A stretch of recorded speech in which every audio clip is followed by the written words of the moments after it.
Sarah Mitchell, a 26-year-old marketing coordinator from Denver, Colorado, has always lived in the shadow of her younger sister Emma's perceived perfection. When their grandmother passes away and leaves a substantial inheritance, their mother, Margaret, decides to give everything to Emma: the house, the money, and even family heirlooms that held special meaning for Sarah. What starts as financial favoritism quickly spirals into a toxic family dynamic that destroys relationships, reveals hidden truths about the family's past, and forces Sarah to make the most difficult decision of her life: fight for what's rightfully hers, or walk away from her family forever. This is a story about sibling rivalry, parental favoritism, inheritance disputes, and the courage it takes to stand up for yourself when the people who should love you most choose someone else. My name is Sarah Mitchell, and I never thought a piece of paper could destroy a family until the day my grandmother's will was read. The autumn wind was howling through the bare trees outside Grandma Rose's Victorian house in downtown Denver, rattling the windows of what had been my sanctuary for 26 years. The smell of her lavender potpourri still lingered in the air, mixing with the musty scent of old books and the faint aroma of her famous apple pie that would never fill this kitchen again. I sat in the living room where I'd spent countless afternoons, as a child, listening to Grandma Rose's stories while my younger sister Emma played with her dolls, always the center of attention even then. The burgundy velvet sofa felt smaller now, crowded with family members who'd barely visited Grandma in her final years, but had suddenly appeared for the will reading like vultures circling fresh prey. "Sarah, sweetheart, could you make some coffee? For everyone?" my mother Margaret asked, her voice carrying that familiar tone that wasn't really a question, but a command disguised as politeness. At 53, Mom still had that authoritative presence she'd perfected during her years as a high school principal. Her silver hair pulled back in a perfect bun, not a strand out of place even on this emotionally charged day. I stood up from my spot next to the window, smoothing down my black dress that I'd bought specifically for the funeral 2 days ago. "Of course, Mom," I replied, though inside I was screaming. Why was I always the one asked to serve others while Emma, now 24 and supposedly an adult, sat there scrolling through her phone like she was at a casual brunch instead of our grandmother's will reading? As I walked toward the kitchen, I caught a glimpse of myself in the hallway mirror. I looked tired, older than my years, with dark circles under my brown eyes that matched my hair. Working 60-hour weeks at Morrison Marketing while also being the primary caretaker for Grandma during her illness had taken its toll. Emma, on the other hand, looked radiant in her designer black dress that probably cost more than my monthly rent, her blonde hair cascading in perfect waves over her shoulders. The kitchen felt hollow without Grandma's presence. I ran my fingers along the worn wooden counter where she'd taught me to roll pie dough, where we'd had heart-to-heart conversations about my dreams and fears while Emma was out shopping or at some social event. This house held every important memory of my childhood, every moment that made me feel truly loved and understood. "The coffee smells wonderful, dear," said Mr. Henderson, Grandma's lawyer, as I returned with a tray. He was a kind man in his 70s, who'd known our family for decades. His weathered hands held a manila envelope that seemed to glow with importance in the afternoon light streaming through the lace curtains. Emma finally looked up from her phone, her blue eyes sparkling with anticipation. She'd always been beautiful, the kind of effortless beauty that made people stop and stare. While I'd inherited Dad's practical features and Mom's serious demeanor, Emma got the best of both parents, plus some genetic lottery bonus that made her look like she belonged in magazines. "Should we begin?" Mr. Henderson asked, adjusting his reading glasses. The room fell silent except for the ticking of Grandma's antique grandfather clock and the distant sound of traffic on Spear Boulevard. Mom positioned herself between Emma and me on the sofa, but somehow she was angled more toward Emma, her hand resting protectively on my sister's knee. It was a small gesture, but one I'd noticed my entire life, the way Mom's attention naturally gravitated toward Emma like a sunflower following the sun. Mr. Henderson cleared his throat and began reading the formal language of the will. My heart pounded as he went through the standard legal terminology, my palms growing sweaty against the fabric of my dress. This house meant everything to me. I'd assumed, perhaps naively, that Grandma Rose understood how much I loved this place, how I'd spent every weekend here during college, how I'd moved back to Denver after graduation specifically to be closer to her. To my beloved granddaughter Emma, Mr. Henderson read, and my stomach dropped like I was in a free-falling elevator. I leave my house at 1247 Cherry Street, along with all its contents, my savings account at First National Bank, and my investment portfolio, totaling approximately $400,000. The words hit me like a physical blow. I felt the blood drain from my face as Emma squealed with delight, throwing her arms around Mom, who was beaming with pride. The room seemed to spin around me, the familiar surroundings suddenly feeling foreign and hostile. And to my granddaughter Sarah, the lawyer continued, I leave my collection of books and my jewelry box. Books and a jewelry box. While Emma got a house worth $350,000 and hundreds of thousands in investments, I got books and costume jewelry. That might be worth a few $100s at most. The injustice of it felt like someone had reached into my chest and squeezed my heart until I couldn't breathe. This is so amazing.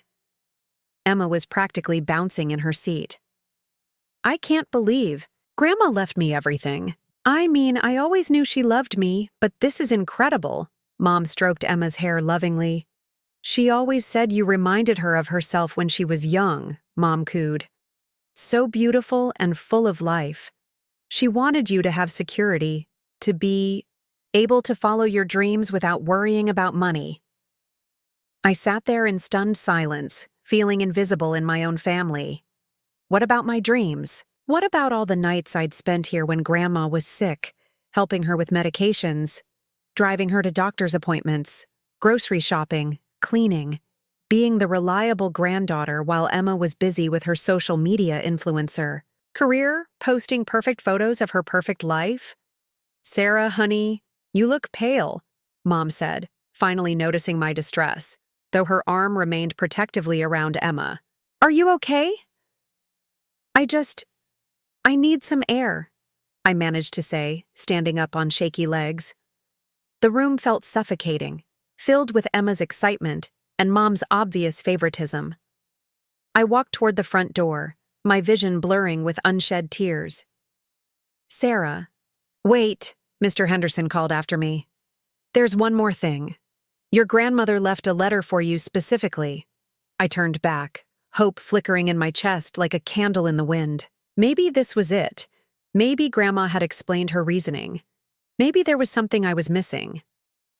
Mr. Henderson handed me a cream-colored envelope with "My dearest Sarah" written in Grandma's shaky handwriting. With trembling fingers, I opened it and began to read. My dear Sarah, I know this will be difficult to understand, but I've decided to leave the bulk of my estate to Emma. She needs guidance and security more than you do. You've always been strong, independent, capable of making your own way in the world. Emma is more fragile, more like I was at her age. Please don't be angry with me or with her. Take care of each other. All my love, Grandma Rose. The letter felt like a final betrayal. Even in death, Grandma was choosing Emma, deciding that my independence meant I deserved less, that my strength was a liability rather than an asset. I folded the letter carefully and put it in my purse, my hands surprisingly steady, despite the earthquake happening in my heart. What does it say? Emma asked, her voice bright with curiosity and lingering excitement from her windfall. Just personal stuff, I replied, not trusting my voice to say more.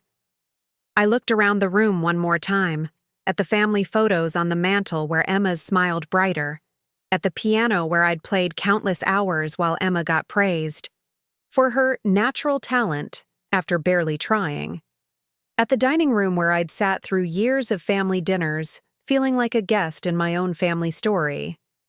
What would you do if the person who raised you chose your sibling over you, not just in Life but in death too? How do you process the realization that even the grandparent you thought understood, you actually saw you as the strong one who didn't need love or support? As I stood there in that living room, surrounded by the artifacts of my childhood, and the family that had just demonstrated their priorities in the most concrete way possible, I made a decision that would change everything. But what I discovered about my family's real motives in the days that followed would shake me to my very core. 3 days after the will reading, I was sitting in my cramped studio apartment in Capitol Hill, staring at Grandma's jewelry box on my small dining table. The box was beautiful, made of dark cherry wood with intricate inlays, but it felt like a consolation prize, a pat on the head from beyond the grave.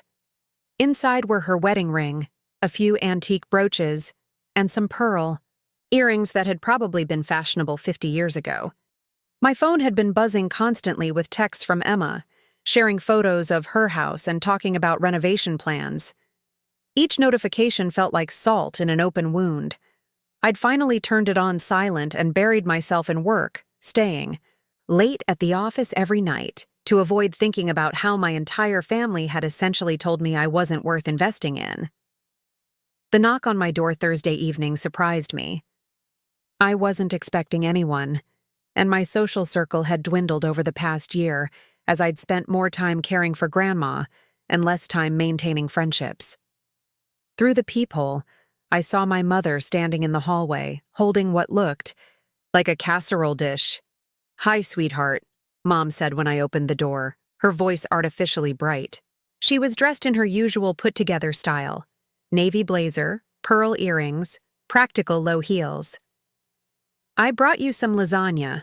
I thought you might not be eating well." It was such a typical mom gesture, showing care through food while avoiding the emotional conversation we desperately needed to have.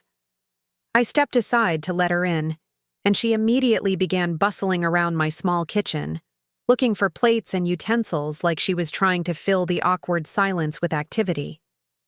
"The apartment looks nice," she said, though we both knew it was a lie. My studio was clean but cramped, furnished with hand-me-downs and discount store finds. The contrast with Emma's new inheritance couldn't have been more stark. "Mom, we need to talk about what happened," I said, sitting down at my small table. The jewelry box caught the light from my overhead fixture, seeming to mock me with its presence. She sat down across from me, finally meeting my eyes. "Sarah, I know you're upset about the will, but you have to understand that Grandma Rose knew what she was doing. She always worried about Emma, about her ability to take care of herself." "And what about me?" The question came out sharper than I intended, years of suppressed resentment bleeding through. Did anyone ever worry about my ability to take care of myself? Or was I just expected to figure it out because I'm the strong one? Mom's face softened slightly, but there was also a defensive edge in her voice. "Honey, you've always been so capable, so independent. Even as a little girl, you never needed as much help as Emma did. She's more sensitive, more what? Mom? More deserving of a house and hundreds of thousands of dollars?" The silence stretched between us, filled with 26 years of unspoken truths. Finally, Mom sighed and rubbed her temples, a gesture I remembered from childhood whenever she was dealing with something she didn't want to address. "There's something you don't know," she said quietly, her voice barely above a whisper. "Something I probably should have told you years ago, but your father and I thought it was better to just move forward." My heart started racing. There was something in her tone, a gravity I'd rarely heard from her, that made me sit up straighter. "What are you talking about?" Mom opened her purse and pulled out an envelope that looked old and worn, like it had been handled many times. "Emma isn't your father's biological daughter," she said, the words dropping into the room like stones into still water. I stared at her, my brain struggling to process what she'd just said. "What do you mean?" "I had an affair," Mom continued, not meeting my eyes. "When you were 2 years old, I was going through a difficult time. Your father was working so much, I felt lonely, neglected. I met someone, and Emma was the result. The room seemed to tilt around me. Everything I thought I knew about my family, about the dynamics I'd grown up with, suddenly shifted into a new configuration. Does Emma know? No, and neither does your father. At least I don't think he knows. Emma looks enough like him that it was never questioned, and I've lived with the secret for 24 years. I picked up the jewelry box, holding it in my lap like an anchor. So that's why you've always favored her. Guilt. Mom's eyes filled with tears. It's not that simple, Sarah. I love you both equally, but Emma, she's a reminder of the worst mistake I ever made. I've spent her entire life trying to make up for it, trying to compensate for the fact that she'll never have the same secure foundation you have with your father. But that's not her fault, and it's not mine either, I said, anger rising in my voice. Why should I pay the price for your choices? Why should I get less love, less attention, less inheritance because you feel guilty about cheating on Dad? That's not how I meant it. That's exactly how it is. I stood up, pacing in the small space between my kitchen and living area. Do you know what it's like growing up feeling like you're competing for your mother's attention and never understanding why you're losing? Do you know how many times I wondered what was wrong with me? Why Emma always got the bigger bedroom? The better gifts? The assumption that her needs came first? Mom was crying now, mascara running down her cheeks. I never meant for you to feel unloved, Sarah. You're so strong, so accomplished. I was proud of you for being independent. I didn't want to be independent at 8 years old. The words came, out as almost a shout. I wanted to be loved unconditionally, not praised for not needing love. I sat back down, emotionally exhausted. The jewelry box sat open in front of me, and for the first time, I really looked at the contents. There was something tucked under the velvet lining that I hadn't noticed before. I pulled it out. Another envelope, this one addressed to me, in different handwriting. What's that? Mom asked, wiping her eyes. I opened it with shaking hands. Inside was a letter from my grandfather, who had died when I was 10. My breath caught as I read, Dear Sarah, if you're reading this, it means your grandmother has passed and you've inherited my mother's jewelry box. Inside the hidden compartment at the bottom, you'll find something that belongs to you. Your grandmother never knew I saved these, but I always believed the truth should be preserved. You deserve to know that you were loved deeply by someone who saw your true worth. With trembling fingers, I found the hidden compartment my grandfather had mentioned. Inside were dozens of letters. Letters from Grandma Rose to my grandfather, written over the years, all about me. I pulled out one at random and began reading aloud. Sarah brought me cookies she made herself today. She's only 12, but she notices when I'm sad and always tries to cheer me up. She has such a generous heart, Harold.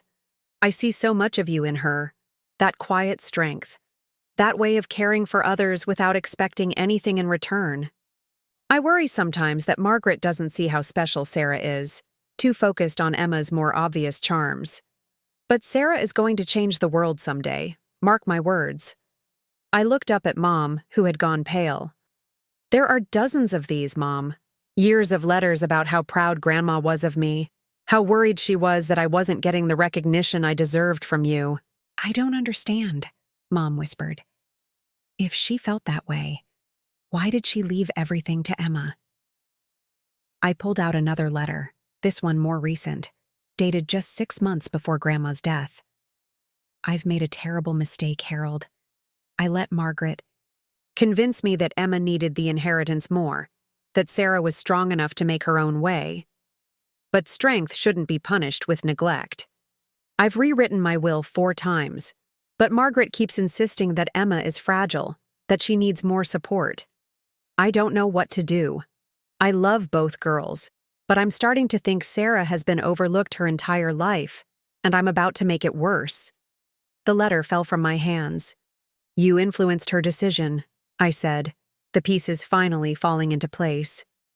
"You convinced a dying old woman to leave her estate to your guilt-ridden secret rather than to the granddaughter who actually took care of her." Mom was sobbing now, her composure completely shattered. "I thought I was protecting Emma. I thought you'd be okay because you always land on your feet."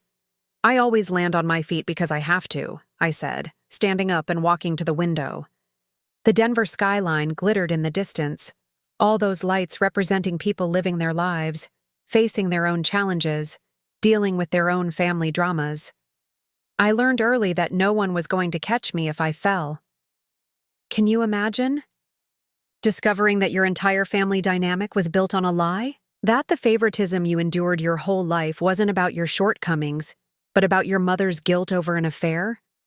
How do you process learning that your grandmother wanted to do right by you but was manipulated out of it? I turned back, to face my mother, this woman who had shaped so much of my pain without even realizing it. The conversation we were about to have would either heal our relationship or destroy it completely. But first, I had to make a decision about what to do with the truth I'd just uncovered. The next morning, I sat in my car outside Emma's new house, our grandmother's house, watching her through the front window as she measured walls with a tape measure, probably planning those renovations she'd been texting about. The Victorian looked the same from the outside, with its bay windows and wraparound porch, but I knew everything had changed. This wasn't my sanctuary anymore. It was Emma's prize for being the product of our mother's affair. I'd spent the entire night reading through Grandma's letters to Grandpa, each one revealing more about the family dynamics I'd grown up with. The truth was devastating, but also liberating. For 26 years, I'd internalized the message that I wasn't worth investing in, that my independence was somehow a character flaw that made me less deserving of love and support. Now I understood that the problem was never me.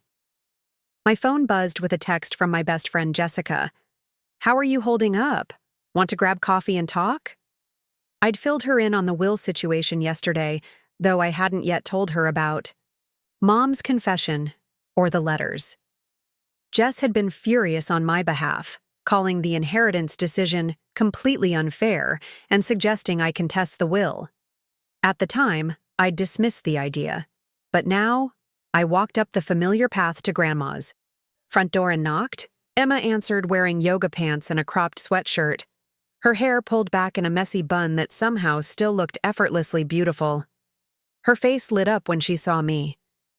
"Sarah, I'm so glad you're here," she said, pulling me into a hug that smelled like expensive perfume and vanilla coffee. "I've been wanting to talk to you about the house. I know this must be weird for you, and I want you to know that you're welcome here anytime. This is still family property." The casual generosity of her words, offering me visiting privileges to a house that should have been partially mine, made my jaw clench. But I forced a smile and followed her inside. The living room looked different already. Emma had moved some furniture around, and there were paint swatches scattered across the coffee table along with interior design magazines. She'd been here less than a week and was already erasing Grandma's presence, replacing her taste with trendy modern touches. "I'm thinking of opening up this wall," Emma said, gesturing toward the kitchen. "Make it more open concept, you know? Very farmhouse chic, and I want to redo the upstairs bathroom completely.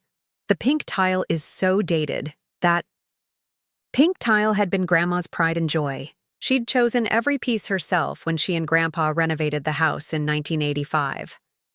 But Emma didn't know that, didn't know the stories behind any of these design choices, because she'd never spent enough time here to learn them.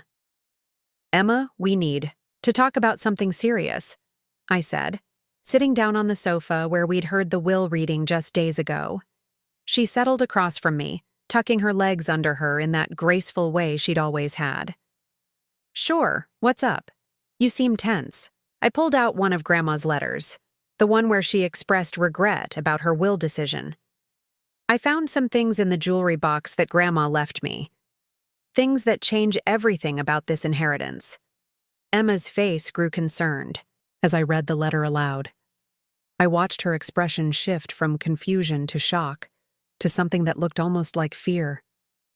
"I don't understand," she said when I finished. "Are you saying Grandma didn't really want to leave me the house?" "I'm saying that Mom convinced a dying woman to give everything to you instead of splitting it fairly between us," I replied, my voice steady despite the emotion churning inside me. "And there's more you need to know about why Mom pushed so hard for this." I told her about Mom's confession, watching Emma's face go pale as she learned the truth about her parentage. For several minutes, she just sat there in stunned silence, processing the revelation that her entire identity was built on a lie. "So, Dad isn't my biological father?" she whispered. "No, he's not. And Mom has been overcompensating for her guilt your entire life, which is why you've always been treated differently." Emma stood up abruptly and began pacing, her hands shaking. "This is insane. My whole life is a lie? And you're telling me that the inheritance I just received was basically, fraud? I'm telling you that Grandma wanted to do right by both of us, but Mom manipulated her into changing her mind. These letters prove that Grandma regretted her decision and felt guilty about it right up until she died." Emma stopped pacing and stared at me, tears forming in her eyes. "So what are you saying? That I should give you the house? That I don't deserve any of this?" The question hung in the air between us. This was the moment I'd been building toward, the conversation that would either destroy what was left of our family or finally create some equity in our relationship. "I'm saying that you have a choice to make," I replied. "You can keep everything, knowing that it came to you through manipulation and lies, or you can do what Grandma originally wanted and split the inheritance fairly." "But I need this," Emma said, her voice breaking. "You don't understand, Sarah. My influence or income is so unpredictable. Some months I make thousands, other months I barely make anything. I don't have your education, your stable job. This house, this money, it's my security." "And what about my security?" I asked. "What about all the years I sacrificed to take care of Grandma while you were building your brand?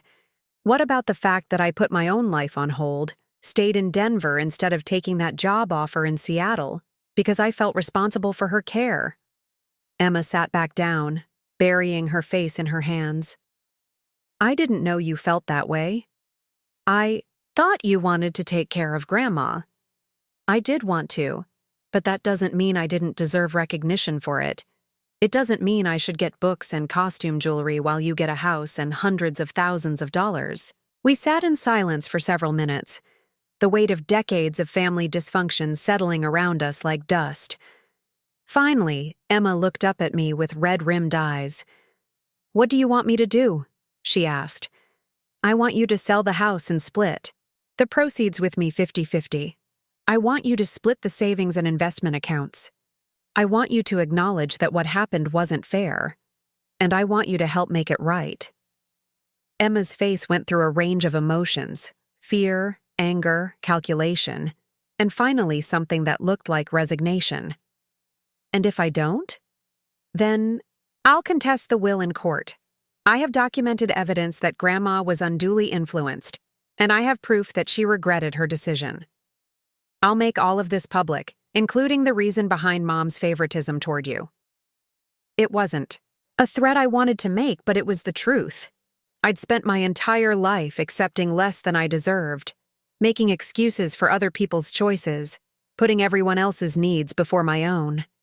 The scared, overlooked little girl in me wanted to back down, to accept whatever scraps Emma decided to throw my way.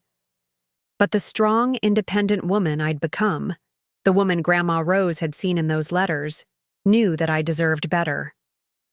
Emma was quiet for a long time, staring out the bay window at the front yard where we'd played as children, where I'd raked leaves every fall while she took photos for her social media. When she finally spoke, her voice was small but determined. "Okay," she said. "You're right. This isn't fair, and I don't want to keep something that isn't rightfully mine. We'll split everything 50-50. Relief flooded through me, followed immediately by something I hadn't expected. Sadness. This victory felt hollow, because it had come at the cost of family relationships, because it had required me to threaten legal action against my own sister, because it had exposed so many painful truths that could never be unknown. "Thank you," I said, meaning it. "This doesn't have to change our relationship, Emma. We can build something better, something more honest." She nodded, wiping her eyes. "I need to call Mom. She needs to know that we know the truth about everything." As I drove away from Grandma's house, our house now, until we sold it, I thought about the difficult conversation still ahead. Mom would be devastated that her secret was out. Dad would be shattered to learn about the affair and about Emma's parentage. Our family, as we'd known it, was over, but maybe that wasn't entirely a bad thing. The family we'd been was built on lies, manipulation, and favoritism. The family we might become could be built on honesty, equity, and genuine love. It would require all of us to face uncomfortable truths and make better choices going forward. Sometimes justice requires you to break things that look whole but are actually rotten inside. Sometimes the most loving thing you can do is refuse to enable dysfunction, even when that refusal feels like betrayal to the people who benefit from the broken system. What would you have done in my situation? Would you have accepted the unfair inheritance to keep the peace? Or would you have fought for justice even knowing it would hurt your family relationships? 6 months later, Emma and I each had $200,000 from the sale of the house and the split of Grandma's other assets. She used her portion to buy a small condo and invest in her business. I used mine to start my own marketing consultancy and finally take that trip to Europe I'd been dreaming about since college. Mom started therapy to deal with her guilt and the consequences of her choices. Dad struggled the most with the revelations, but he's slowly building a relationship with Emma, based on who she is, rather than who he thought she was. Our family looks nothing like it did a year ago, but for the first time in my life, I feel like an equal member of it. The favoritism is gone because the lies that fed it have been exposed. We're all learning to love each other without the weight of secrets and guilt distorting our relationships. My name is Sarah Mitchell, and I learned that sometimes the greatest act of love is refusing to accept less than you deserve, even from the people who gave you life. Family peace built on injustice isn't real peace.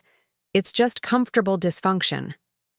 True peace comes from honesty, equity, and the courage to demand better from the people who claim to love you.